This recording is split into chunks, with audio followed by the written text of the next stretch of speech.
They told you death was the end, a black void, a silence you never return from.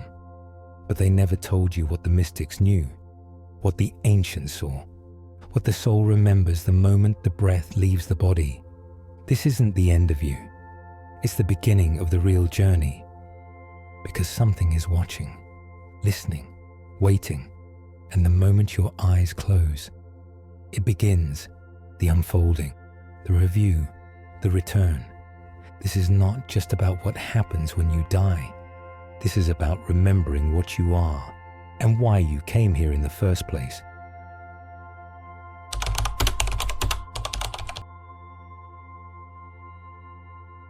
There's a stillness that arrives before the body knows it's gone, a space between the final breath and the great unfolding.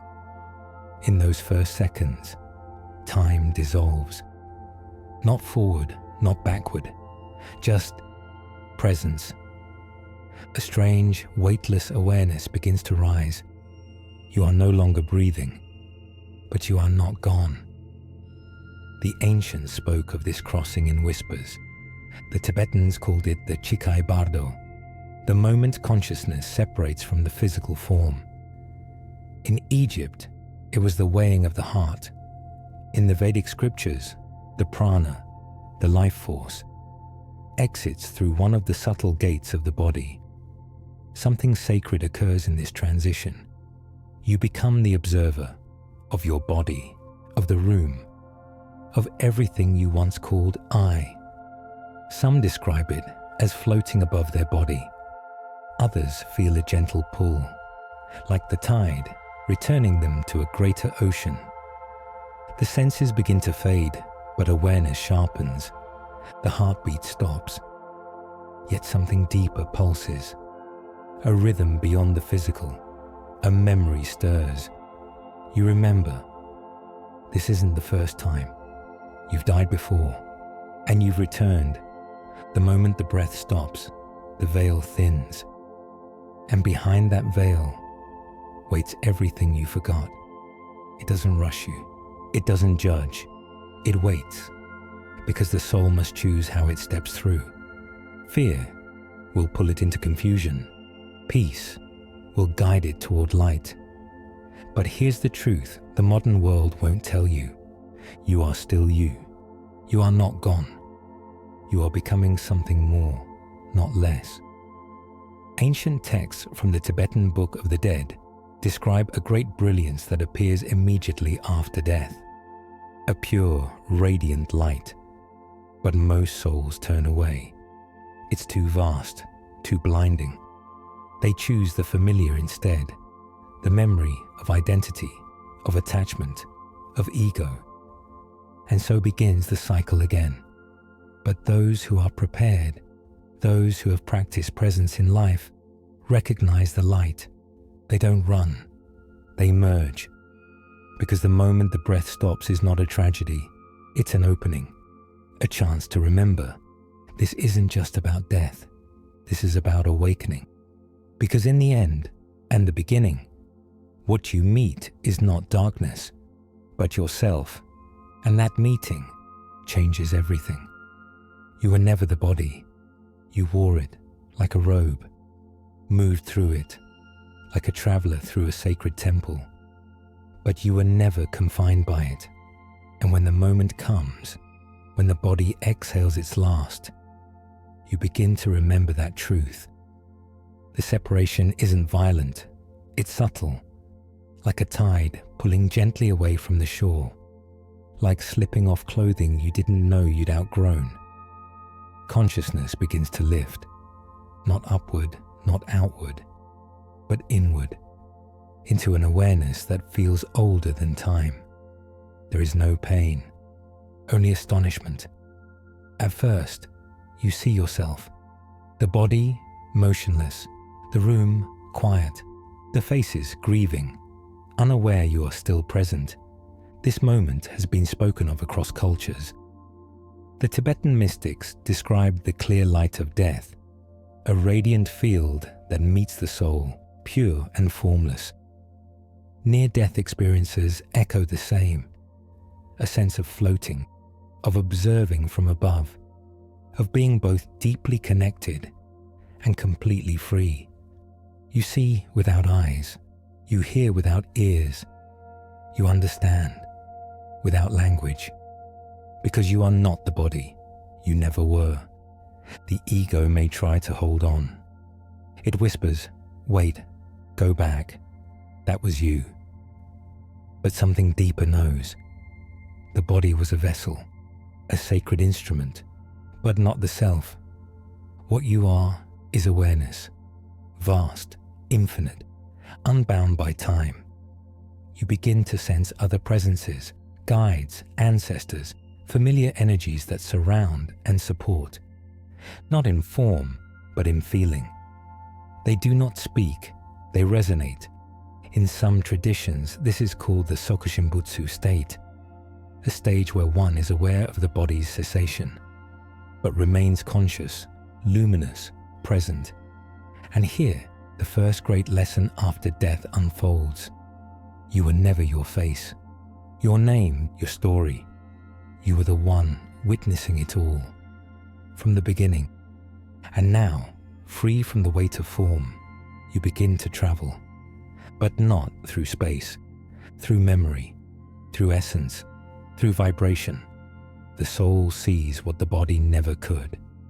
The energy behind things, the truth beneath roles. It sees its own story, not from the ground but from the sky. This is not fantasy. It is the remembering of what mystics have always known, that the body is sacred, yes, but it is not the destination. It is the doorway. And now, you are through it. Every soul must pass through it, no matter who you were, no matter what you believed. It does not ask your religion, your title, or your wealth. Because here, none of that survives the crossing. The great transition is not a place. It's a passage, a vibrational shift that every being must face. And it begins the moment the body is left behind. Some have called it the Bardo, others the tunnel. Some call it the in-between, the bridge, the threshold. But names don't matter here. Only resonance does. You begin to move, not with legs but with intention. You are pulled not by force, but by alignment, toward something, toward somewhere, toward the next truth.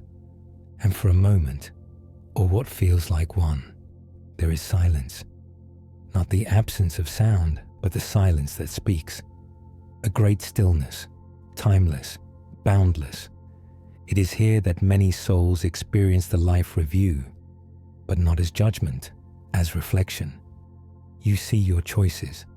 You feel what others felt through you. You watch ripples. Not with shame, but with clarity. The Sufis called this the unveiling, a lifting of veils between the self and the selfless, a moment when all illusion fades and only essence remains. You may encounter guides, or light, or symbols too ancient for words, but one thing remains constant, and knowing that this was always going to happen, and you were always more than ready, because every soul deep down remembers. This is not a punishment, it's a return, a sacred checkpoint, a cosmic inhale before the next exhale. Some resist it.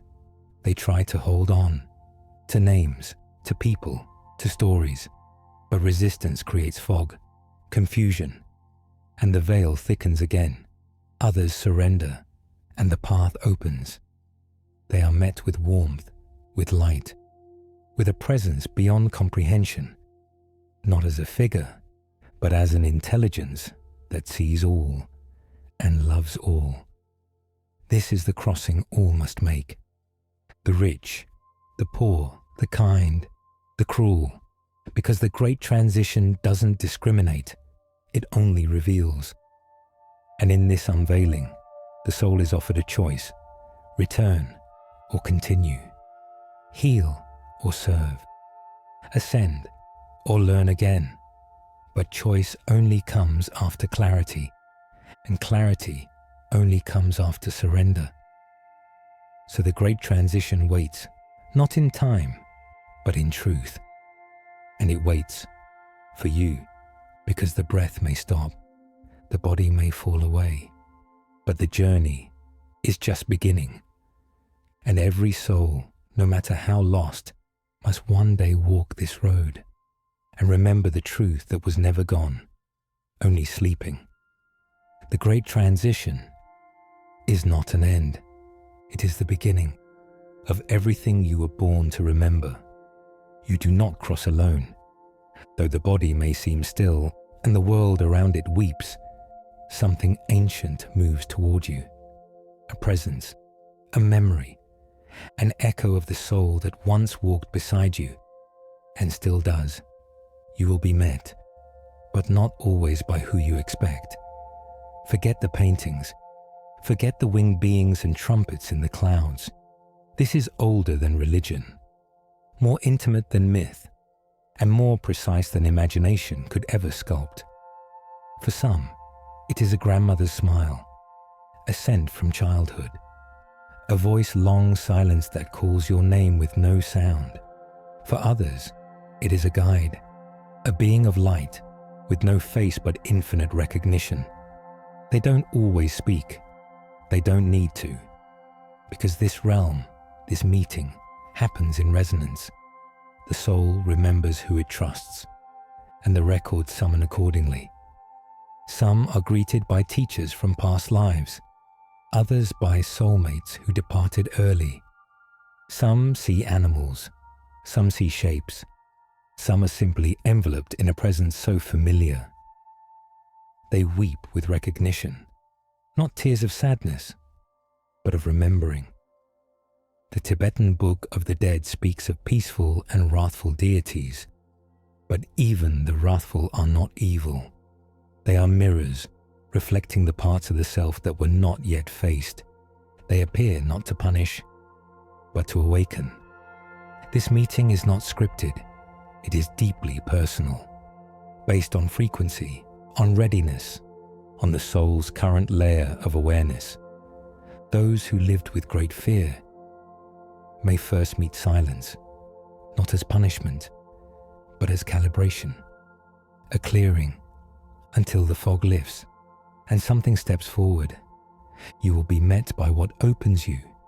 Sometimes it is joy, sometimes regret, sometimes a radiant guide who shows you, without words, that love was never absent. These presences do not drag you. They don't decide for you. They invite, they illuminate. And you, as a soul free of density, begin to feel what is true beyond belief. You may realize your guides were with you long before this moment. In whispers, in signs, in the pull to awaken. They were not strangers. They were companions walking the invisible edges of your life. And now, in this meeting, you are never alone, because consciousness attracts consciousness, and what meets you after death is often what walked with you in life, unseen. Call them angels, call them ancestors, call them fractals of your higher self. But know this, you are remembered, and the ones who meet you have always remembered you too, not by name, not by face, but by your light. Because in the soul's homecoming, nothing is forgotten, only reawakened. And in that first embrace beyond the veil, you realize something sacred. The universe was never silent. It was simply waiting for your return. Not every soul crosses cleanly. Some hesitate, some linger. Some don't even realize they've left the body. This isn't punishment. It isn't damnation. It's confusion, density, the pull of something left unresolved. You see, death doesn't erase the story. It just turns the page. But some souls grip the previous one so tightly. They never see the light calling them forward. They stay near what they know, a house, a person, a pain, an unfinished chapter they swore they'd complete. even if the body no longer can. These are the souls in the in-between. Not evil, not forsaken, just stuck. Trauma can anchor a soul. Sudden death, violence, regret, they all leave energetic residue, a weight on the consciousness that makes the soul forget it's free. And where there's forgetting, there's wandering. Some souls stay because they're afraid of judgment. They believe the myths of fire, wrath, and divine rejection. So they hide in the cracks of the earthly plane, hoping to delay what they think is inevitable. But there is no eternal punishment, only resistance to love. And resistance is what keeps the veil cloudy. Other souls stay because of deep attachment to a loved one, to a child, to a role they didn't want to release. They hover, hoping to guide, but often not realizing they are the ones in need of guidance. Ancient traditions spoke of these lost ones. In Tibetan Buddhism, they are said to be trapped in the Bardo, a liminal realm between realms. In Egyptian mysticism, the Ba wanders until it reunites with the Ka. In Sufi poetry, they are the forgotten travelers, yearning to hear the beloved's call again. But there is mercy in the cosmos. No soul is ever abandoned. Even the lost are surrounded by guides, patient, gentle, offering whispers, light ... memory. Sometimes the living play a role in helping them release. A prayer, a ritual, a moment of forgiveness sent through the heart. These become keys, not to rescue, but to remind, to say you are light, you are free, you are still loved. And slowly, something shifts. A veil lifts, the fog clears, and the soul begins to remember the way home. No one is truly lost, only delayed. Every story finds its return, even if it takes lifetimes. So if you've ever felt a presence in the corner of the room, a chill without wind, or a sudden tear for no reason, perhaps you've brushed against a soul still searching, offer them love, offer them light, offer them the remembrance they forgot they carried.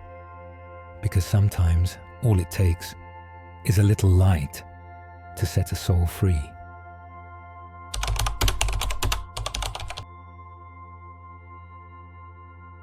They call it the tunnel, a corridor of light, a spiraling passage that pulls you towards something that feels like home, but isn't your house. It's something deeper, older. For centuries, people who have died and come back have spoken of this moment, of the tunnel, the light, the overwhelming feeling of love, peace, clarity. But what if this moment isn't the end? What if it's just the threshold? In Tibetan Buddhism, this phase is part of the Chikai Bardo, the moment of the clear light. The soul glimpses its true nature, unfiltered, infinite, but few recognize it. Because to recognize it, you'd have to remember who you really are. And that is the hardest part. Mystics across traditions describe the tunnel not as a place, but as a transition in frequency. You're not moving through space. You're shedding illusion. You're traveling through layers of perception. Your ego dissolves. Your senses fall silent. And what remains is awareness. In the West, we've heard this countless times from near-death experiences. Doctors, children, skeptics, they all say the same thing. I felt more alive than ever. I saw a light so bright, but it didn't blind me. I knew everything, and nothing hurt. That light, some call it God, others call it Source, the Oversoul, the Field. But the Akashic teachings say something radical. The light is not separate from you. You are the light, and you're returning to yourself. There are cases where souls encounter loved ones guides, or higher beings in the tunnel. But these aren't external entities in the way we think. They're energetic projections from the soul's own memory, soul fragments, aspects of the infinite consciousness you've touched before and will touch again. The tunnel is a mirror, not a hallway. Modern researchers like Dr. Raymond Moody and Dr. Eben Alexander have recorded thousands of NDEs. And despite different languages, cultures, or religions, the patterns are shockingly consistent. A sense of leaving the body, a tunnel, a presence, a life review, and then a choice: return or continue. But what you're not told is this: the tunnel is not mandatory. It's a construct, an interface, a bridge made of symbols your consciousness can process during detachment. You can bypass it, you can remain in the light, but only if your vibration matches it. The light is not a being, it is being. And when you are stripped of everything false, you realize it's familiar, because you've been here before, and you will return again, not because you're stuck, but because you're awakening. And the soul does not rush. It remembers, it reclaims, and step by step, it returns to the center, where truth was never lost, only veiled by form, by fear, by forgetting. But now, you remember.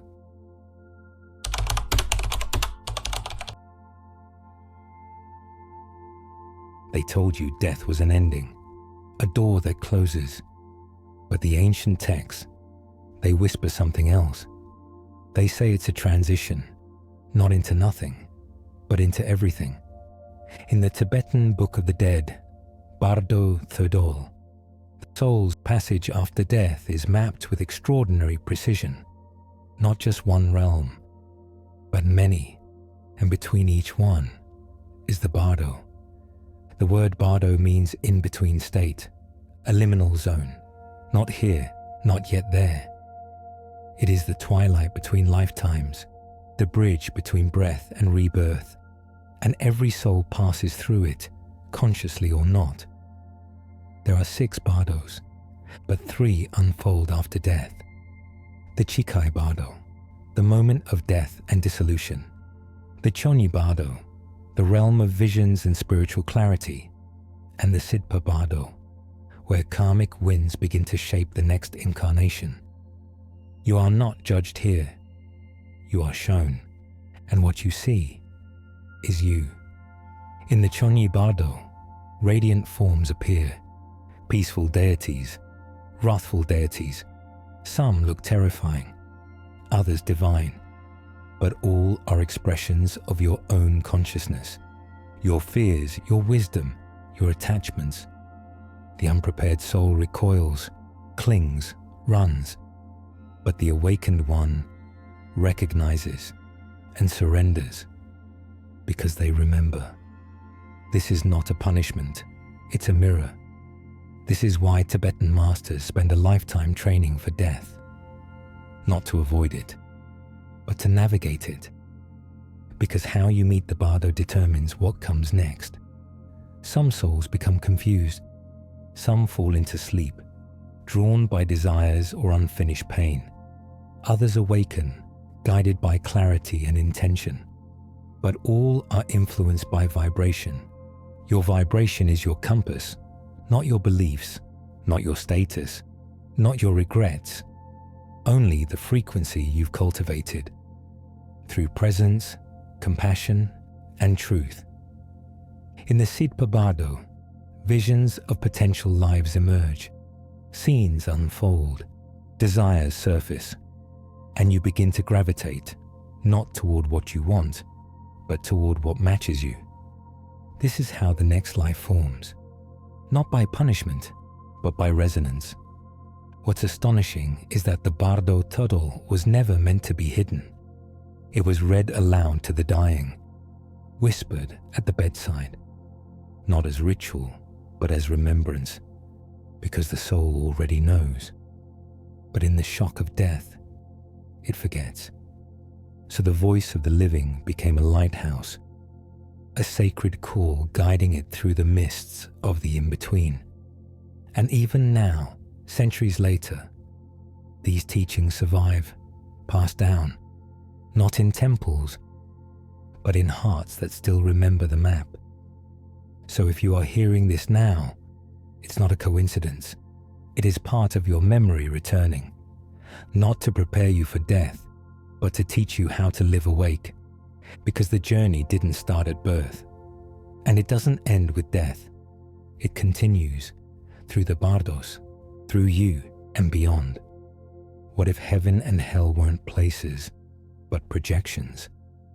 What if the moment your soul leaves the body, what you see, what you feel, what surrounds you, isn't decided by some divine counsel, but by the patterns your own mind has carried all along? Ancient traditions across the globe point to this quiet truth. The soul doesn't enter a neutral void after death. It enters a mirror, and that mirror reflects not just your actions, but your inner landscape. In Tibetan Buddhism, this is called the karmic visioning. The forms that arise after death are not illusions. They're real, but real in the way a dream is real when you're in it. If you've lived in fear, shame, and guilt, you may see punishing forces, chasing shadows, unsettling figures that feel external, but they're echoes of your own emotional blueprint. And if you've cultivated peace, openness, and trust, the same space may bloom with light, with clarity, with guides and realms that feel like home. This is not reward or punishment. This is resonance. It is the vibrational language of consciousness, finally unfiltered by the brain. What you see is what you are ready to process. This is why the Tibetan Book of the Dead describes terrifying, wrathful deities alongside benevolent ones. Not because the afterlife is dangerous, but because the soul must face what it has denied. Hindu mystics spoke of the Antarabhava, a realm between worlds where the manas, the subtle mind, generates visions, not hallucinations, not fantasies, but symbolic truths the soul must integrate. Even in modern near-death accounts, patterns emerge. Those who expected hell saw it. Those who feared judgment felt it. But once they let go, the scenery changed, because the scenery was never fixed. The Egyptian Duat, the underworld, was not just a place of passage. It was a psychic terrain, filled with gods, monsters, and riddles, each one matching the soul state of consciousness. You do not see reality after death. You see yourself in layers you couldn't access while bound to form. Your beliefs do not create the afterlife, but your frequency, your energetic imprint, does. And frequency is shaped by more than thought. It is shaped by honesty, by integrity, by how deeply you've met yourself. This is why preparation for death is not about learning new dogmas. It's about unlearning false ones. It's about becoming so present in life that the mirror no longer frightens you, because then you'll know what you're seeing. Not a trap, not a test, but a sacred unveiling of the story you've been writing from the inside out. When the body falls away, the canvas becomes clear, and the brush is your soul. What will you paint when nothing is hiding you anymore? What will appear when you finally remember that you are the artist and the dreamer?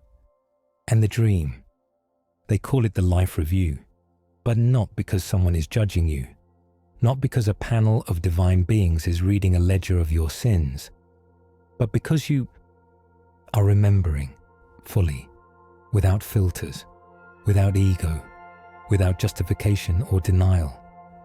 Ancient accounts from the Tibetan Bardo to Sufi mystics describe this moment, not as a courtroom, but as a mirror. The soul witnesses its entire life unfold, not like watching a movie, but like stepping back inside every heartbeat, every glance, every moment of love, and every moment of harm. But here's the mystery.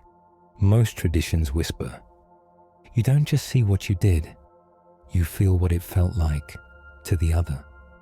If you spoke words that hurt, you'll feel the sting they left in another's heart. If you offered kindness, you'll feel the warmth it created, not just in them, but rippling outward to places you never knew it reached. This is not judgment, this is integration, because the soul cannot carry illusions into the next realm. It must see clearly, it must remember truthfully, not as punishment, but as preparation. This is why NDEs, near-death experiences, so often speak of this moment. People describe seeing their lives flash before their eyes, but with stunning clarity beyond time. They say it changed them, not because someone scolded them, but because they saw their own capacity for love, for harm, for impact. And the impact is never small. The mystics say the universe is made of vibration. Every thought, every act, every silence leaves an imprint, not in a book, but in the soul's resonance. The Egyptians called it the weighing of the heart, but the heart wasn't weighed against laws. It was weighed against truth, against its own essence. The Gnostics taught that after death, the soul passes through realms of increasing clarity, each one stripping away illusion, each one asking without words, did you remember who you are? And the life review is the first answer. But it's not about earning heaven or avoiding hell. It's about presence, total presence, the kind most never reach in life because we're too busy rushing forward or clinging to the past. But here, there is no forward, no past, only now, and the full imprint of what you've become. And when you meet yourself in this way, you are not alone. Your guides, your ancestors, your higher self, they do not shame you. They surround you in compassion. They hold space because they know you're learning, not for the first time, but maybe more deeply than ever before. And once you've seen your life, once you've felt the ripple of every choice, the real question emerges. Are you ready to continue? Or is there something still left to understand? After the review comes the reflection, but not in the way you think. Because the soul doesn't just watch its life like a reel of film. It feels it, immerses in it, returns to it, like a vibration echoing through eternity. Mystics call it the Akashic Playback. Not just memory, but an energetic imprint. A mirror made not of glass, but of consciousness. Every soul has one. It's not stored in a book or a hall or a vault of divine record keepers. It lives within the fabric of what the ancients called the Akasha, the field of all that ever was and ever will be. This is not mythology. Even modern science is beginning to whisper what mystics always knew. That consciousness may be non-local, that memory might not be trapped in the brain, that your being could be encoded in a field far beyond your skull.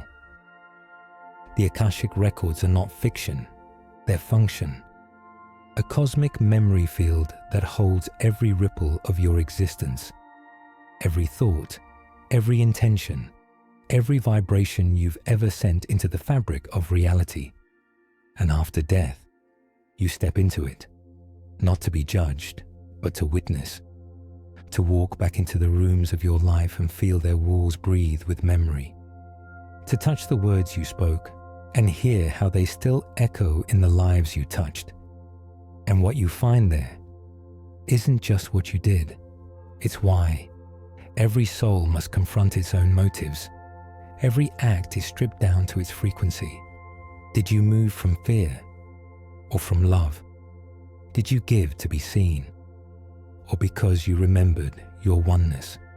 The Akashic playback is a sacred unraveling, a pulling of threads, not to punish, but to realign. The ancient Egyptians believed that Thoth, the god of wisdom, recorded every action in the Book of Life. In the Vedas, Chitragupta wrote your deeds into the ether. In mystical Christianity, the Book of Remembrance appears in the presence of God. And in the East, the Akashic field has always been the silent witness, the unseen scroll. But now, you are not reading it, you are inside it. Your life surrounds you like a temple, and each stone is etched with your choices. This is why many who've returned from near death speak of clarity, of a profound understanding that nothing is random, that every moment mattered, even the ones you forgot. Because the Akasha doesn't forget, and neither does the soul. This moment of playback is not the end. It's the turning point. The mirror is offered not to condemn, but to ask you, now that you see, what will you become? Because from here on, your journey goes deeper. And the truth, you've already written the next page. Now you get to remember it. There comes a moment, quiet, still, after the echoes fade, and the mirror closes, a space, not of time, but of truth. This is the choice point. Every soul reaches it. Whether you lived 1,000 lives or just one, whether you were saint or seeker or sinner or skeptic, this moment arrives for all. And it is not a courtroom. There is no gavel, no deity declaring your fate, only resonance. Because where you go next isn't chosen for you. It is pulled by frequency, by alignment, by what your soul has become. Ancient mystics knew this. The Egyptians spoke of the weighing of the heart, not as metaphor, but as vibrational law. If your heart was light, unburdened by regret, revenge, resistance, you rose. If it was heavy, dense with unresolved pain, clinging to ego, grasping for form, you returned. The Buddhists call this samsara, the wheel of rebirth, but it is not punishment. It's refinement, not exile, but opportunity. Some souls ascend into realms of light, of communion, of rest, not heaven in the religious sense, but harmonic states, where learning continues beyond form. Others cycle again, back into the density of earth or other realms, drawn to the very conditions that can teach them what they didn't yet master. You are never forced to return, but you are drawn to return if there's still something in you seeking balance. Karmic threads tug softly. Unfinished stories echo like songs without endings. And the soul says, I'm not done yet. This choice point is not fear-based. It's love-based. It's not about escape. It's about becoming. And you are not alone in this space. Guides stand beside you. Some are beings of light. Some are ancestors. Some are versions of you from other timelines, rooting for your expansion. They don't tell you what to do. They don't bribe you with paradise or threaten you with pain. They remind you of why you came, of what your soul once promised, of the blueprint you left encoded in the stars before you ever touched a womb. And in that space, beyond words, you remember. You remember the love, the mission, the mystery you volunteered for. And then you choose. Some choose to ascend, to rest, to guide others. Some choose to return, not out of failure, but out of devotion. To love harder, to forgive deeper, to speak what was once silenced, to awaken what had been asleep. This is not a test, it's a reunion, a return to the core of your sovereignty. And no matter what you choose, it is sacred, because whether you rise or return, The soul never dies. It simply remembers and begins again. Not every soul awakens. Not every being, upon leaving the body, remembers the light. And yet, every soul is the light. So how is it possible to forget? It begins with fragmentation. You see, the soul is vast, a tapestry of lifetimes, lessons, and layered awareness. But when trauma goes unprocessed, when death is resisted, when identity clings to the ego like it's all there is, the soul can fracture, not permanently, not beyond healing, but deeply enough that remembrance becomes delayed. In ancient teachings, especially from Tibetan and Egyptian traditions, this state was not seen as damnation. It was seen as disorientation, a kind of soul sleep, a fog that settles over the true self, making the afterlife feel like a dream the soul can't wake from. These are the souls that wander. They linger in what mystics call the lower astral, caught in loops of fear or craving or unresolved identity. Some don't even realize they've died. They replay their final moments. They clutch to lost relationships. They hover near the places they once lived, confused by the silence, longing for what no longer exists. And still, love waits, because even the lost are never abandoned. Spirit guides, especially from their own lineage, remain nearby. Sometimes it takes years in earth time. Sometimes just a spark, a prayer from a loved one, a ritual, a flash of soul memory to awaken them again. But for some, that spark doesn't come right away. And so, the karmic loop continues. They reincarnate not with clarity, but with confusion, dragging the weight of forgotten trauma into new skin, new families, new contracts they never meant to write. This is why awakening matters, not just in life, but in death, because what you die with, you bring with you, not as punishment, but as frequency. If you die with fear, you see fear. If you die in surrender, you see light. But even those trapped in the karmic loop are not broken. They are learning, slowly, painfully, but still learning. And one day, in some life, some breath, some quiet moment when the soul hears the ancient song again, they remember. And in that remembering, the loop cracks open and the light pours in, because no one is lost forever, not truly. Even the most fragmented soul still carries the spark, still holds the code, still belongs to the source. This is why compassion matters, why prayer, ritual, and intention ripple across dimensions. You may never see the soul you're helping, but somewhere in a layer beyond space, they feel it, and in time, they'll follow it home.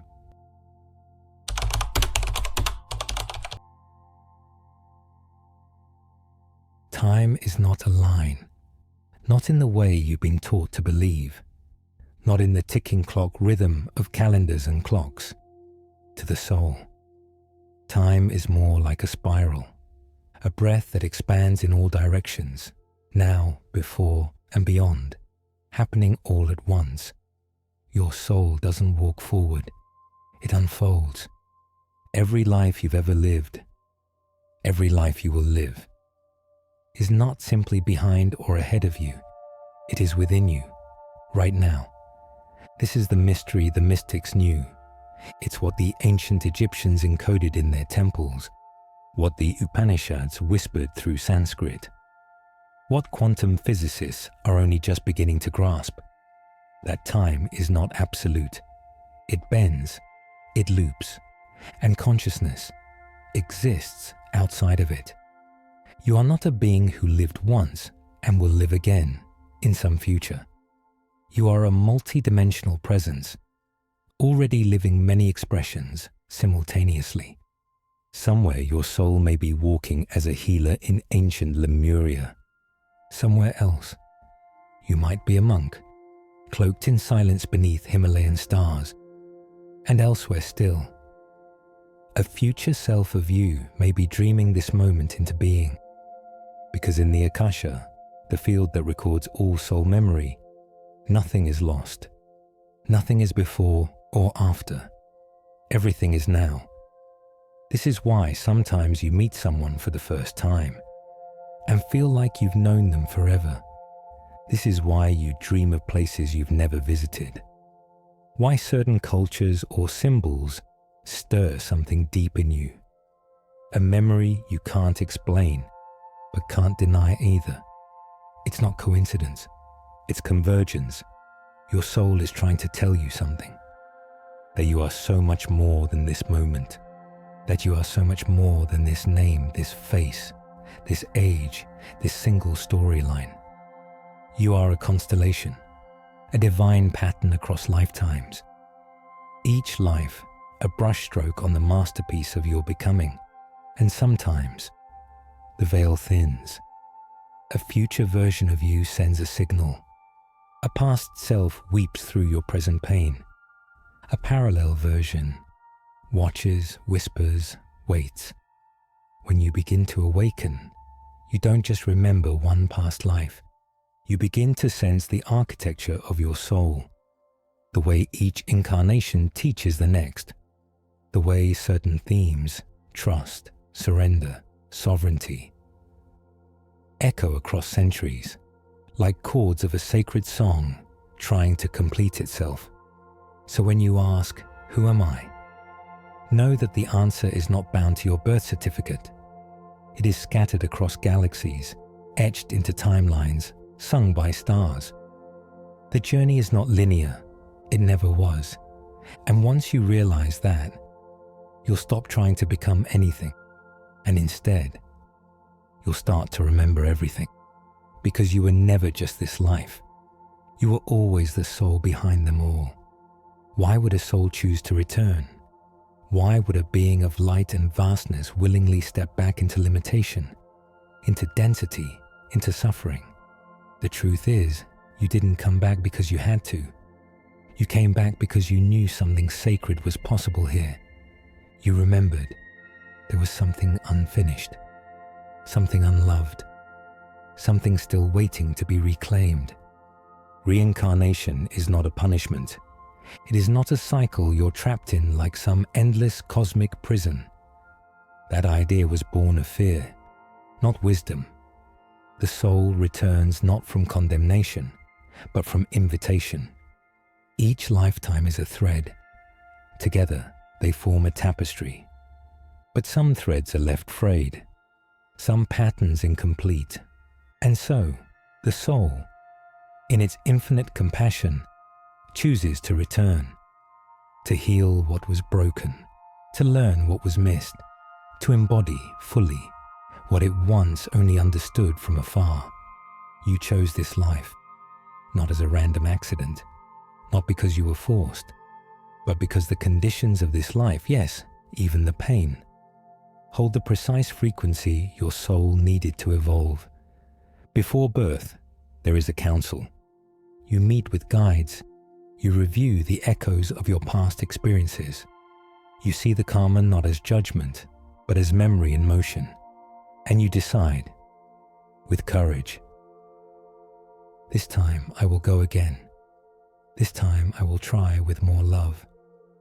That is why you're here, not because you're broken, but because you are powerful enough to heal.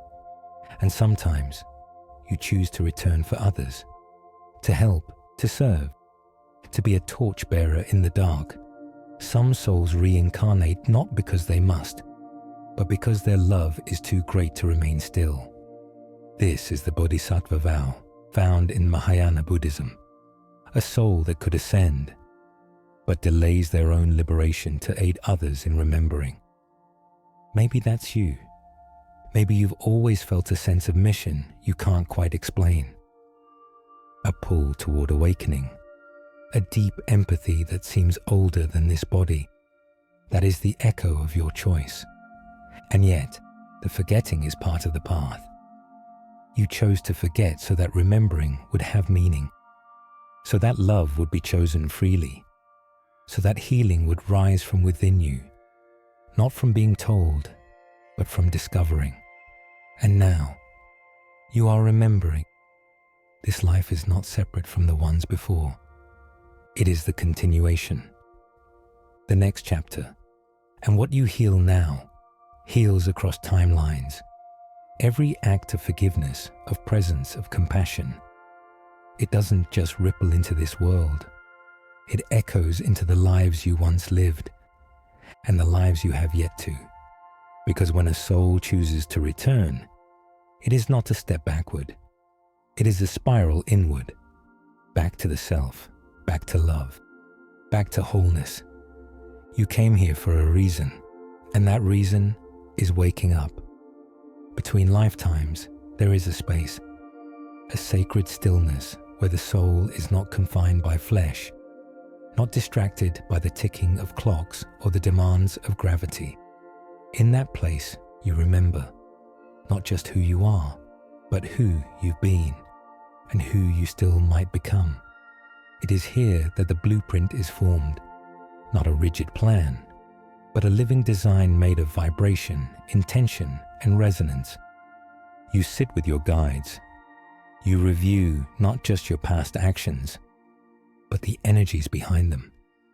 What you learned, what you resisted, what your soul still longs to embody more deeply. Some call it the Hall of Records, others the Interlife. But it is not a place you go to with your feet. It is a realm of consciousness, a mirror of pure awareness. And there you choose the family you will enter, the environment that will shape you, the challenges that will stretch you, and the souls, yes, the very souls, who will trigger your deepest pain and awaken your deepest truths. This is the origin of soul contracts, agreements made not from ego, but from love, a sacred pact to meet again, to play roles, teacher, betrayer, companion, mirror, so that something dormant can awaken within you. Your mother, not random. Your first heartbreak, not meaningless. Your greatest struggle, not a punishment. They are coordinates on a map you helped draw. The lessons encoded in your blueprint are not tests. They are invitations. Invitations to move beyond reaction into remembrance. And what's more, you're not alone when you choose them. Souls often travel in groups, reincarnating together again and again in different constellations. Your child might once have been your parent. Your enemy in this life may once have saved you in another. The blueprint also includes timing, not fixed events, but windows of possibility, opportunities aligned with your soul's frequency, moments when the veil thins, when transformation becomes available, if you are present enough to receive it. Free will still exists. The blueprint is not fate, it is potential, a song waiting to be sung. And like any song, you can choose to sing it flat, or fully in tune with its divine resonance. Sometimes pain arises not because you're off path, but because you are brushing up against the very thing your soul came to learn. The blueprint does not guarantee ease. It guarantees meaning. And even when you feel lost, the design holds you. Every tear, every triumph, every silence between your thoughts, they are all part of the map. You chose to come here not just to survive, but to remember that you are the architect of your own evolution. And this life, this chapter, it was written in light, long before you took your first breath. Now it's time to live it with your eyes open.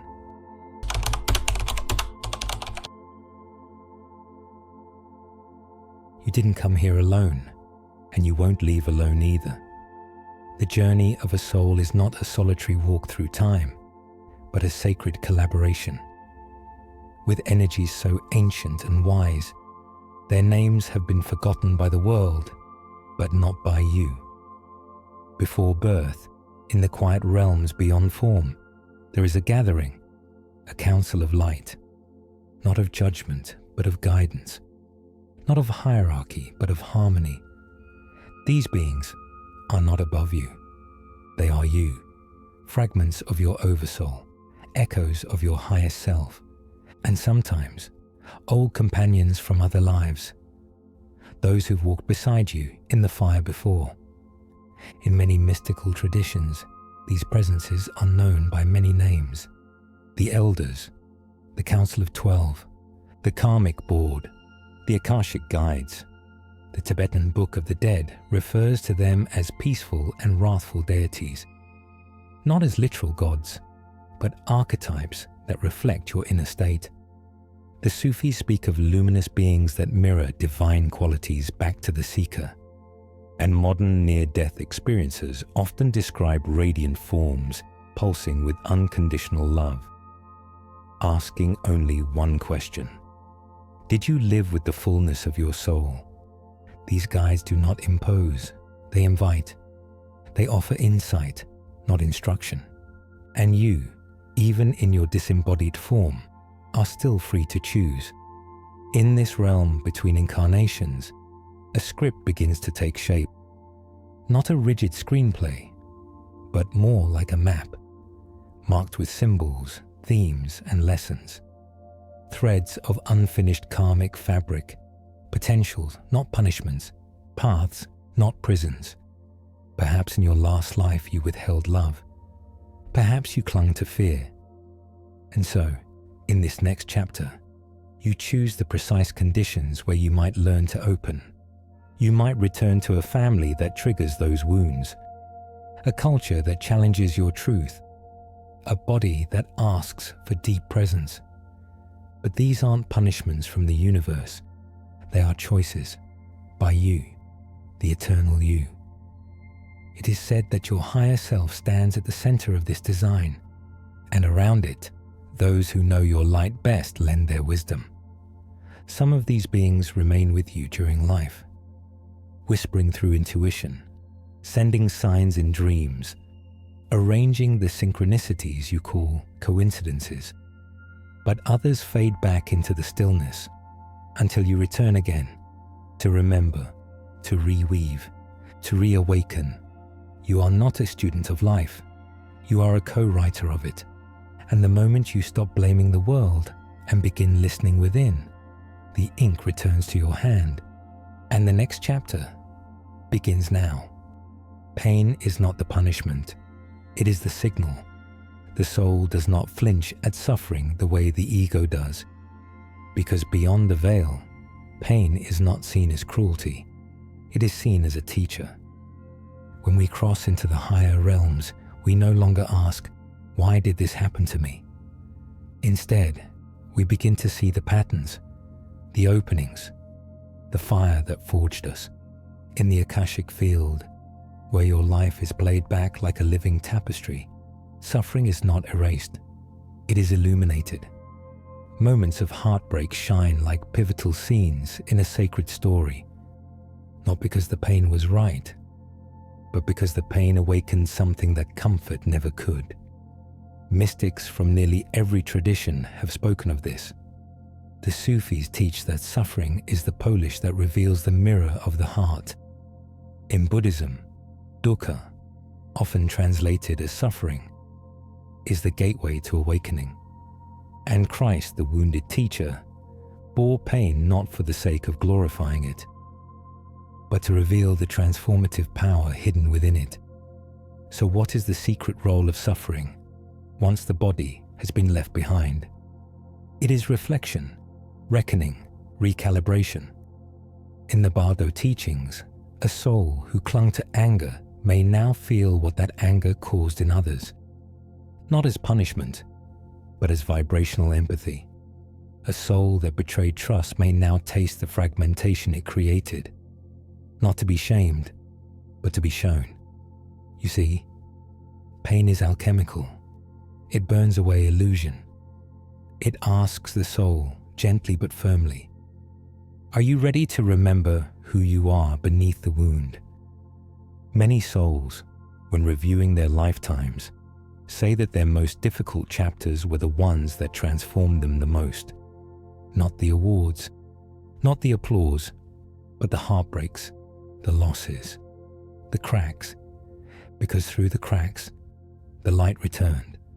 On the other side, we don't carry pain the way we do in the body. We carry the wisdom of that pain. We integrate it, we honor it, and we use it to help guide others still walking through the dark. Sometimes you chose that pain before you were born, not because you were doomed to suffer, but because you knew it would break the false self and awaken the real one. So if you've known deep pain in this life, don't run from it, don't bury it, because one day, when the breath fades and the veil lifts, you'll see that the wound wasn't a failure. It was the passage, not the punishment, but the portal to remembrance, to resilience, and to return. You didn't just arrive here by chance. You weren't cast into this world like a leaf in the wind, without aim or anchor. You were chosen, and you chose this. Every soul has a mission, not a job, not a title, but a sacred blueprint, a thread only you could weave into the fabric of this reality. Before birth, in the quiet space between worlds, your soul remembered. It remembered the lessons still unfinished, the energies still needing balance, the gifts it longed to embody. And so it said yes. Yes to this life, yes to this body, yes to this story. Many traditions speak of this pre-birth agreement. In the ancient Vedic texts, the soul is said to select its family, its karma, its environment, to accelerate its growth. The Sufi mystics describe life as a divine rehearsal, where each soul plays a role scripted in the halls of light. And the indigenous elders of the Andes believe every being carries an inner pacha, a cosmic purpose that echoes across lifetimes. But when you incarnate, you forget. The veil drops. You enter the world crying, not in despair, but in shock. The soul, vast and luminous, must now move through a dense, fragile form. The mission is still there, but now it is hidden. It lives in your longings, your patterns, your pain. It whispers through synchronicities, through dreams, through the moments you feel inexplicably moved, as if something ancient inside you just remembered. You don't find your purpose, you remember it. And often, the soul's mission isn't glamorous. It isn't always to become a prophet or healer or artist of renown. Sometimes the mission is to break a generational cycle, to choose love where there was once fear, to forgive what was never forgiven, to teach through presence, to love more deeply than your ancestors ever could. There is no small mission, no insignificant incarnation. Even the souls who live quiet lives, who touch only a few, are fulfilling a role in the great pattern beyond comprehension. But when the soul forgets its mission, it suffers, not because it is punished, but because it's out of rhythm, like a symphony missing its note. The discomfort is not cruelty, it's the call to return. And when the soul remembers, when it starts to walk in alignment with what it came to embody, time bends, doors open, energy returns, because the universe supports what is true. So if you've ever wondered why you're here, why this body, this family, this moment in history, it's because something sacred asked to come through you. You are not an accident. You are an assignment, a soul with a map, etched in stardust, walking itself home.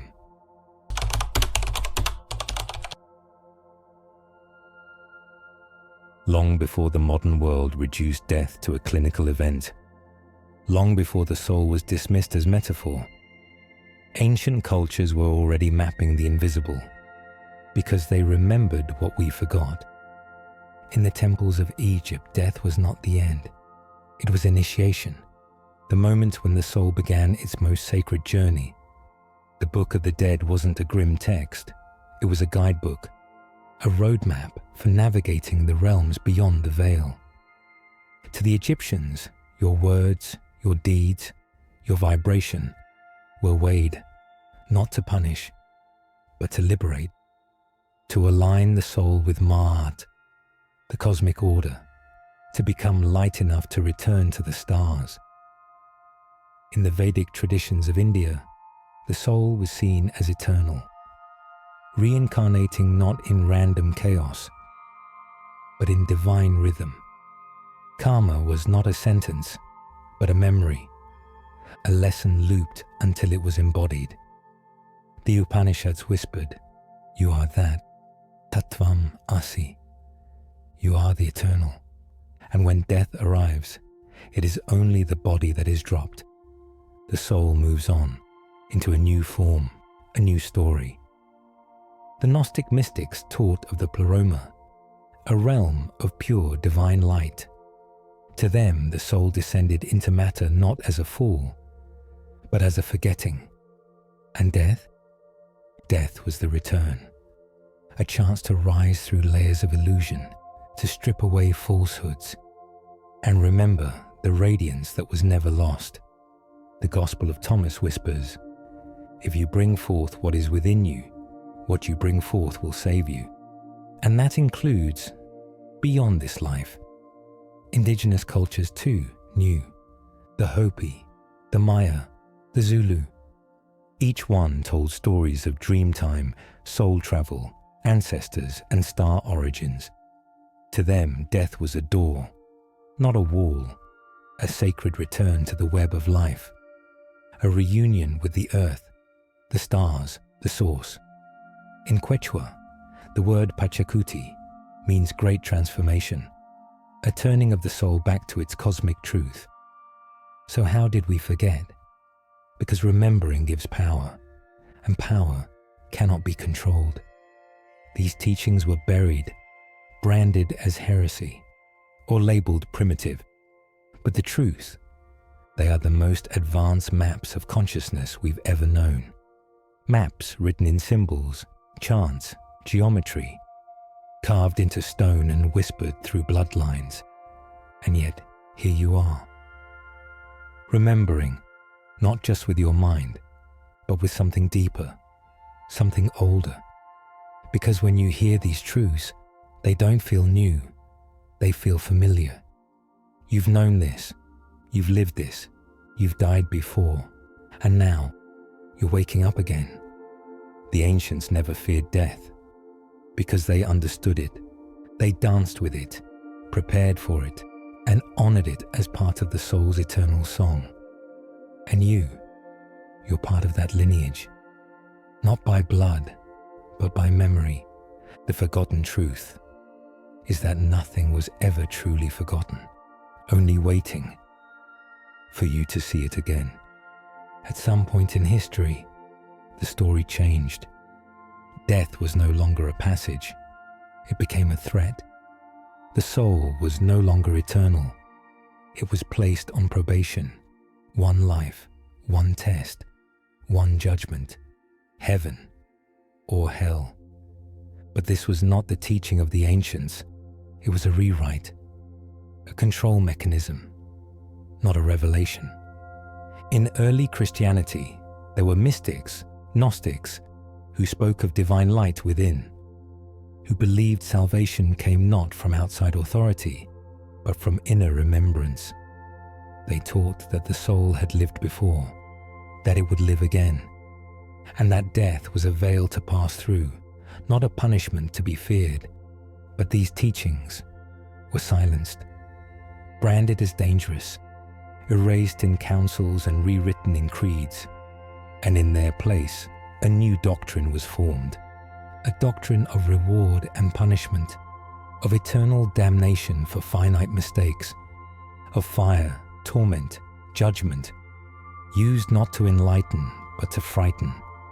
Fear became the tool, because when people fear death, they obey. The threat of hell was not about justice. It was about obedience, about bending the soul's journey into the shape of a system that served the few, not the infinite. And heaven? Heaven was made conditional, a prize you could earn if you followed the rules, if you conformed, if you surrendered your inner voice for outer control. But real heaven isn't a place. It's a frequency, a return to source, to love, to presence. Not something earned, but something remembered. The idea that one lifetime, one moment, could condemn an eternal soul to eternal punishment defies logic. And it defies the wisdom of nearly every indigenous and ancient tradition across the earth. In Buddhism, there is karma and rebirth, not as revenge, but as reflection. In Hinduism, there is moksha, the liberation from cycles. In Sufism, there is the beloved, the divine presence the soul seeks to reunite with. Not a throne, but a home. The binary idea of heaven and hell served a purpose, but not for your liberation. It served systems, institutions, empires, because a person who fears the afterlife is easier to guide, to mold, to trap. But now you remember that your soul is not on trial, it's on a journey, and you are not a sinner waiting for forgiveness. You are a traveler, an explorer of lifetimes, a fragment of the divine returning to wholeness. The true afterlife is not a courtroom, it's a mirror. It shows you. And hell is not a place. It's the forgetting of who you are. It's the absence of love, not the punishment of God. The real fear was that you'd remember this. And now that you are, the story begins to shift, because no system, no doctrine, no gatekeeper can stop a soul who knows the way home. Before there were cathedrals, there were scrolls. Before pulpits, there were whispers. And before religion was weaponized, there were maps of the unseen, drawn not with ink but with knowing. The Tibetan Bardo, the Egyptian book of emerging forth into the light, the Gnostic Gospels of Thomas and Mary, the Hermetic fragments, the Vedas, the Mayan Popol Vuh, each one a lantern, held up in the dark. They did not describe death as an end. They described it as a passage, a door.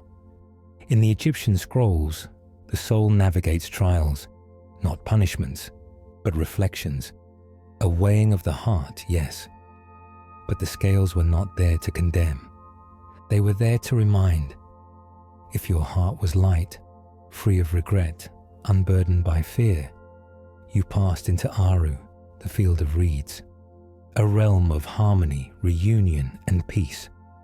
But if your heart was heavy, you met Amit, the devourer, not a devil, but a symbol of forgetting, an echo of karmic return. In the Tibetan Bardo, we find something astonishing. A detailed account of what happens after the breath stops. Not metaphor, instruction. Visions, realms, illusions, voices, the peaceful and wrathful deities, all reflections of the mind's projections. And through it all, the sacred reminder, do not be afraid, recognize the light, return to your essence. The Gnostics too spoke of the journey, of the soul's descent through layers of illusion, archons, guardians, veils, and of the ascent back through remembrance, through gnosis, not salvation through sacrifice, but salvation through self-knowledge. These texts were not myths, they were maps, and someone tried to burn them. The Library of Alexandria, flames. The Gospel of Mary, buried in sand. The Dead Sea Scrolls, hidden in caves. The Bardo teachings, once secret, passed only from master to disciple. But they were not lost, only buried. Because the truth can never be destroyed, only delayed. When these teachings surface, they feel strangely familiar because your soul recognizes them, not as new information, but as confirmation. You knew this. You've seen it before, in dreams, in visions, in moments of silence too deep to explain. The soul remembers, because the soul wrote it. The lost texts were never truly lost. They were encoded in story, in symbol, and in your own being. You are the scroll. You are the scripture. And now, as you hear these words, a page turns. Something ancient opens. This chapter is not history. It is a reunion, a remembrance, a return. Because you have read this before, not with your eyes, but with your soul. They were once the most honored in the village. The dreamers, the listeners, the ones who could see with their eyes closed and speak what others feared to hear. The shaman, the seer, the oracle, the medium. They were not witches, they were bridges between the living and the beyond, between form and spirit, between this world and the one that waits. In every ancient culture, there were those called to this sacred threshold. In the Amazon, they were ayahuasqueros, guardians of the vine and its visions. Among the Dagara of Africa, they were diviners, reading the patterns of water, fire, and bone. In the Arctic, Inuit shamans entered trance to retrieve pieces of the soul lost in trauma. And in ancient Greece, the oracles of Delphi spoke not from thought, but from a place beneath it. These were not fantasy, they were function. These people held the collective memory of death. They reminded the tribe, this life is a layer, not a limit. But then, something changed. The colonizer arrived, the empire expanded, and the veil began to close. Those who spoke with spirits were suddenly branded as threats. The Inquisition silenced midwives and medicine women. The church declared mediumship a heresy. The state deemed it madness, because if you could talk to the ancestors, you didn't need a priest. If you could retrieve a soul, you didn't need a pill. If you could commune with the beyond, you were harder to control. So they erased them, burned them, institutionalized them, or simply mocked them until even they began to doubt. The shaman became a stereotype. The medium became a fraud. The intuitive became too sensitive. And the mystic became mentally ill. But the truth never died. It waited. It waited in the bloodlines, in the dreams, in the strange children who knew too much, in the ones who cried without knowing why, in the ones who see things that others say aren't there. It waited in you. Maybe you felt it, that whisper, that knowing, that moment you hear someone say your name, but no one's there. The chill when you walk into a room and feel someone who isn't visible. You weren't imagining it, you were remembering it, because the gift was never gone. It was just silenced. But now, the world is changing again, and the silenced ones, they're rising, not to perform, but to restore, not to be worshipped, but to remind. The veil thins, the channels open, and the language of the soul returns, not as superstition, but as truth. So if you've ever felt too sensitive, too deep, too much, maybe you weren't broken, maybe you were a bridge.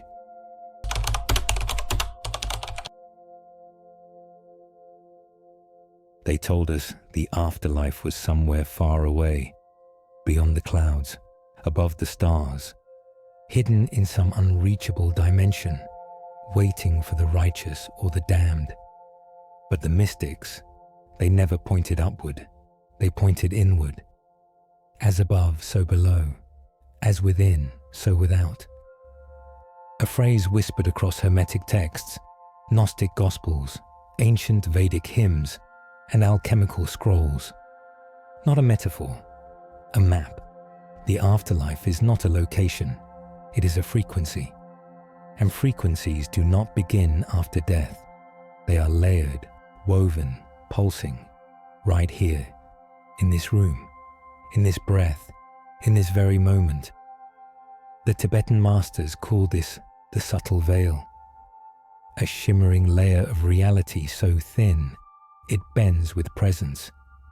The Aboriginal dreamtime exists alongside this one, not in the past, not in the future, but always. The Egyptian Duat was never a distant plane. It was a mirrored layer of this world, vibrating just beyond the eyes, but not beyond the soul. When mystics entered trance, they didn't leave. They tuned. They peeled away the noise of the body, the static of time, the illusion of separation. And there it was, the afterlife. Not after at all, but eternally present. That moment you dreamed of someone long gone and woke up crying because it felt real. It was. That chill down your spine when you passed a certain place, or that sudden knowing that a loved one was close. That's not imagination. That's access. The soul doesn't travel the way we think. It expands. It remembers. It recognizes. Because these layers, this plane and the next, are not separate floors in some divine skyscraper. They're overlapping songs in the same symphony. Modern science is only beginning to catch up. Quantum entanglement suggests that time is not linear, that everything is connected in a timeless field of information. And mystics, they knew this long before particles had names. They called it the astral plane, the spirit world, the luminous realm. And here's the key. You don't have to die to touch it. You just have to wake up. This is why death is not the escape, and life is not the prison. They are two ends of the same doorway, opening into each other, feeding each other, creating the dance of remembrance. So when you hear the phrase, the afterlife, don't look up and don't wait, because it's not some place you go. It's something you're already in. And if you get still enough, quiet enough, present enough, you'll feel it. The veil was never locked. It was just quiet. And your presence is the key. What if the greatest lie ever told was not about heaven or hell, but about forgetting what comes after? From the time you were a child, you were taught to fear the dark, to fear silence, to fear the mystery that waits when the body goes still. Death was painted as an end, not a return, a punishment, not a passage, a terror, not a truth. Because if you forgot the truth about the afterlife, you'd forget the truth about this one too. The systems that rose to power understood this. They didn't need chains. They just needed fear. When you fear what comes after life, you cling to life in desperation. You work jobs you hate. You obey rules that cage your spirit. You swallow doctrines, pay tithes, suppress your intuition, all for the promise of safety after death. They told you, be good, be quiet, be small, and maybe, just maybe, you'll earn paradise, not realizing you were already living in the garden, and you were being exiled from it by design. The mystics, the seers, the shamans, they never feared death. They knew it. They walked with it. They died before dying and returned free. And that kind of soul cannot be controlled. So the memory had to be buried, the sacred books burned, the teachings twisted, the symbols inverted. They trained you to fear the unknown. because the unknown is where your power lives. They made the afterlife something external, because if you remembered it was within you, the illusion of authority would collapse. Think about it. If you remembered that your soul is eternal, would you be so easily manipulated by time? If you remembered that death is not the enemy, would you let fear make your choices? This is why the most powerful humans to ever walk the earth weren't rulers or emperors. They were awakened ones. Buddha, Yeshua, Thoth. These were not gods. They were mirrors. Mirrors that showed what every human could remember. And for that, they were feared by empires. Because when you're no longer afraid to die, you're finally free to live. So the question isn't, what happens after death? The real question is, who benefits from you not remembering? The fear of the unknown has become a prison. But you were never meant to live in a cage. You were meant to explore, to awaken, to dissolve the veil, not hide behind it. The forgotten truths are not lost, just silenced. But silence can be broken. And the echoes of ancient memory are growing louder in your dreams, in your meditations, in the questions you're asking right now.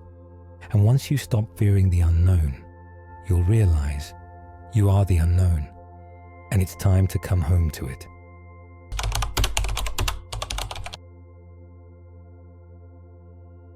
You thought it was just a dream, just a flicker in the night, just imagination. But it was never just anything. It was your soul whispering, "You're not just human. You never were." The signs were always there. You saw them in the numbers that followed you, in the strangers who said something they couldn't have known, in the way time sometimes bent around moments, as if the universe paused, just for you. You felt it in your chest before something happened. You've heard the voice that had no source. You've looked into the eyes of someone and known them, though you'd never met. They told you it was coincidence. They called it nonsense, fantasy, delusion. But the truth, it was preparation. Your soul has been waking you, softly, gently, insistently, through synchronicities, through heartbreak, through longing. Because something ancient within you remembers. The veil is not forever. This lifetime is not random. And the path you're walking was carved long before you were born.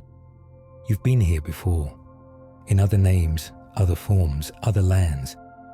But this time, something is different. You came here to remember, not just to live, not just to learn, but to remember who you are and what waits when the breath leaves the body. That's why the dreams feel more real than reality. Why the signs strike a chord too deep to explain. Why you cry when you hear sacred music you can't translate. But your soul knows the lyrics, because your spirit has been whispering, not just about the afterlife, but about this life. Not just about where you go when you die, but about why you're here, now. You are not being prepared to die. You are being prepared to awaken. This life has never been separate from the afterlife. It's one chapter in an infinite book. And every strange pull, every sacred ache, every unexplainable knowing is a breadcrumb leading you home. What you've called intuition, that was your higher self guiding. What you've called déjà vu, that was your soul brushing up against memory. What you've called coincidence, that was destiny disguised. And now something deeper is stirring, because you're beginning to remember. You didn't come here to be afraid of death. You came here to reclaim it, to walk through it like a veil, to remind others what's on the other side. Every step you've taken, every breath, every dream was leading to this moment. The moment when your soul says, it's time, not to believe, but to know. And once you know, Everything changes because death isn't the end. And this remembering is only the beginning. You don't die, you de-identify. It's not the ending they told you. It's the great unmasking, the slow dissolving of the roles you wore so tightly until you can finally breathe again, as you were before the story. Your name fades, your age, your gender, your culture. They fall like garments you no longer need. You are not the actor anymore. You are what was behind the eyes of the actor. And in that moment, it's not frightening. It's liberating, like slipping out of a costume after a long, heavy play. The audience is gone, the lights dim, and you're left with silence, presence, truth. No longer mother or daughter, no longer teacher or rebel, no longer successful or broken. These were assignments, experiences. They were never you.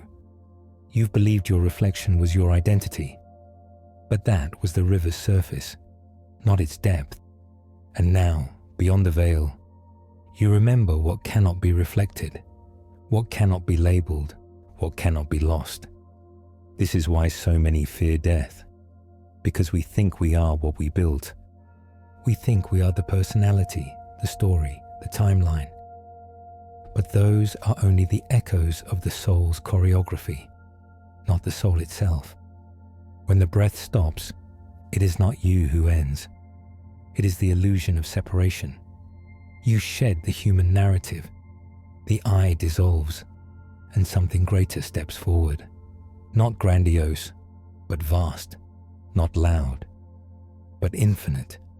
This is why mystics say the ego dies before the soul awakens, because to carry the baggage of identity into the beyond would be like trying to swim across a galaxy with stones in your pockets.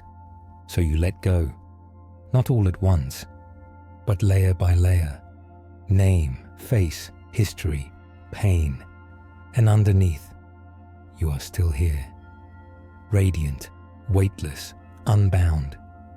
What's left is not emptiness, but essence. The you that watched the life unfold, the you that whispered through intuition, that laughed through beauty, that cried when no one else could hear. That is the real self, the immortal witness, the quiet presence that was never born and will never die. This is the secret. You do not cease. You simply stop pretending. Death, then, is not the grim reaper. It is the gentle remover of masks, the hand that opens the curtain, the mirror that finally shows your face without distortion. You don't die. You remember. And what you remember sets you free. They are not gone, not lost, not scattered across some unreachable sky. They are closer than your breath, closer than your next heartbeat. Because love, real love, doesn't die. It transcends. You may not see their face anymore, but you feel them in quiet moments. In the way the wind shifts when you whisper their name. In the dream that lingers longer than it should. In the warmth that wraps around you when there's no one in the room. This is not imagination. It's resonance. When a soul loves you truly, deeply across lifetimes, that bond is imprinted in the fabric of the Akasha. Not even death can unravel it. Mystics from every tradition knew this. The ancient Egyptians spoke of the Ka, the vital essence that remained beside the living.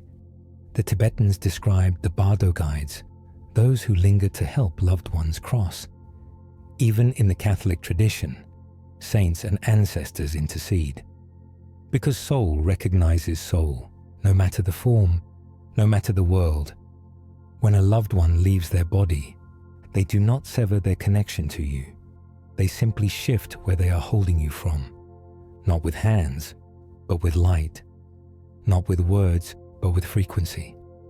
And sometimes you feel it, that soft pressure on your shoulder when you're crying, that song on the radio at the perfect moment, that scent that shouldn't be there, but is. These are not coincidences. They are callings, echoes from souls who still walk beside you.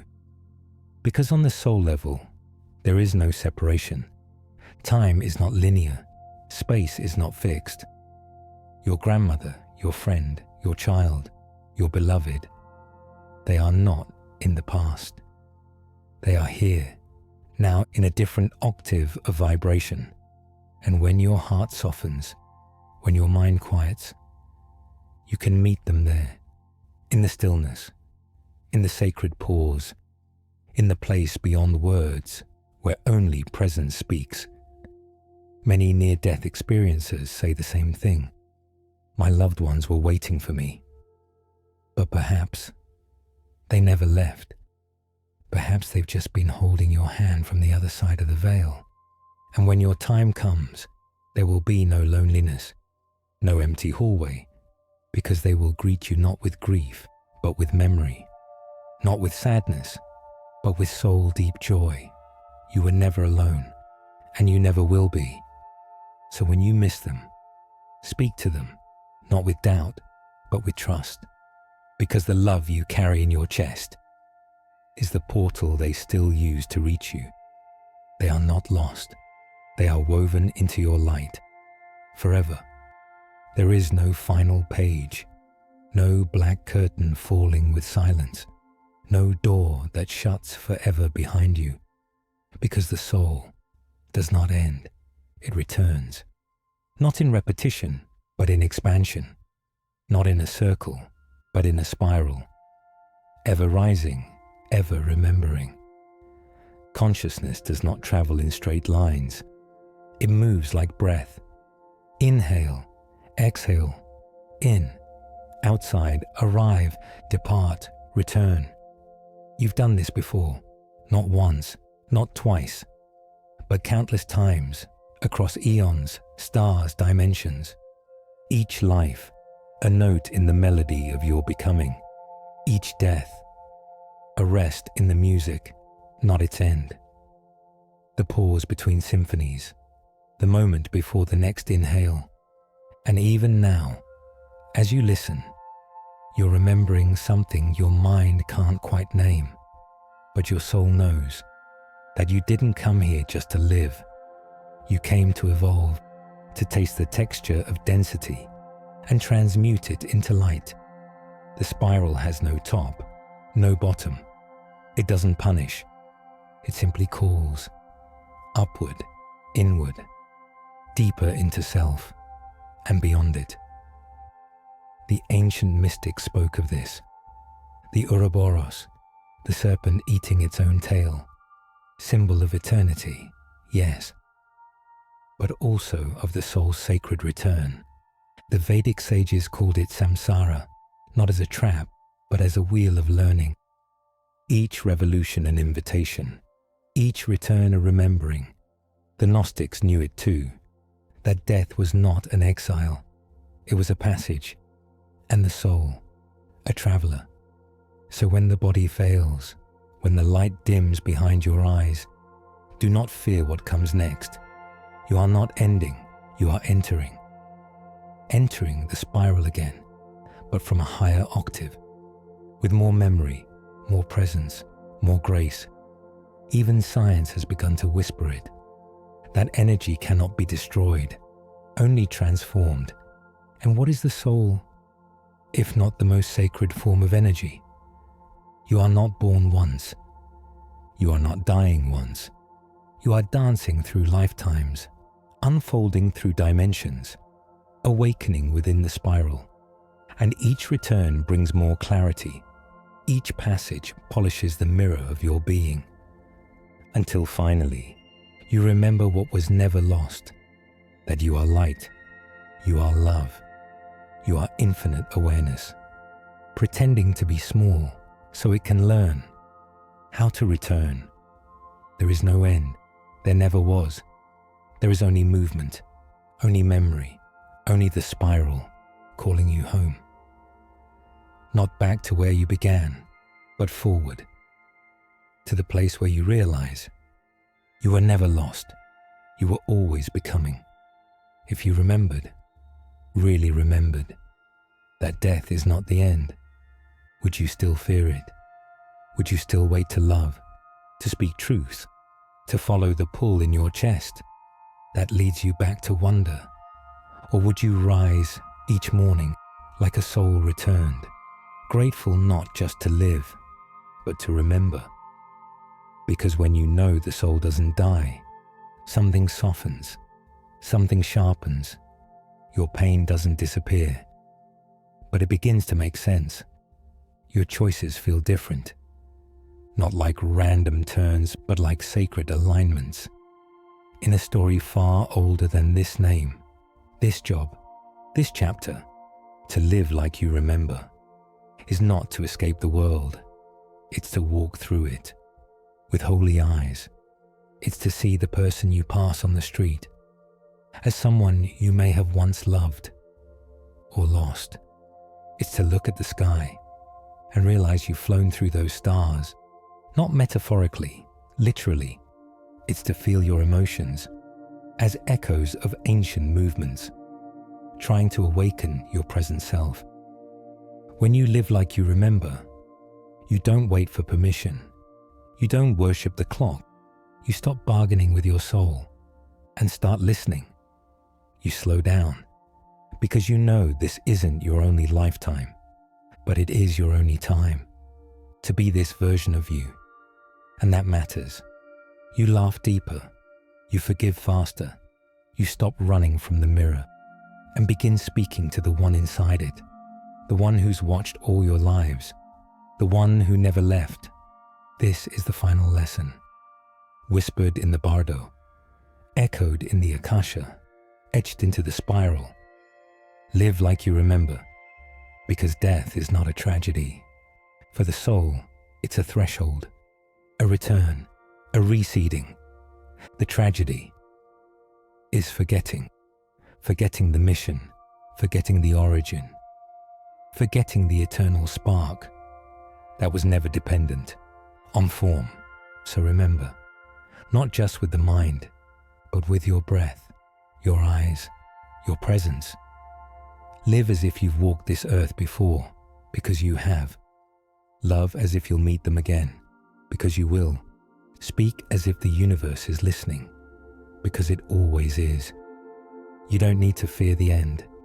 You only need to honor the in-between.